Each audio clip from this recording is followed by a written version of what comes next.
ইন্টারনেটে একটি ভিডিও প্রচুর পরিমাণে ভাইরাল হচ্ছে, যেখানে ইলুমিনাটির একটা গোটা টিমকে স্যাটার্নে পূজা করতে দেখা গেছে। এবং এই পুরো বিষয়টিকে জর্জ নামের একটি ছেলে লুকিয়ে চুরিয়ে নিজের ফোনে ক্যাপচার করে নেয়, যেটি বর্তমানে ইন্টারনেটে এখন ট্রেন্ডে চলছে। এবং ইলুমিনাটির মেম্বারদের মধ্যে একজন জর্জকে দেখে ফেলে এবং জর্জ তখনই সেখান থেকে পালিয়ে যায়। আপনারা ভিডিওটি দেখেন এবং আপনার মতামত কমেন্টে অবশ্যই জানাবেন। যদি জর্জ এদের হাতে ধরা পড়তো তবে এরা জর্জের সাথে কি করতো। আসুন ভিডিও ফুটেজটা দেখা যাক।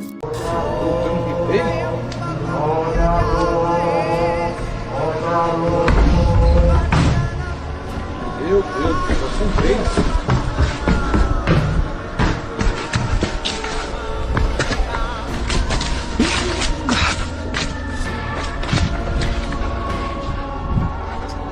Que puxado, já abrir a porta e sai correndo. Oh, meu Deus. Oh, meu Deus. Gente, esse é o Thiago. Gente, esse é o Thiago. O Thiago tá correndo. Com certeza viu, hein, Thaís? Oi, o Thiago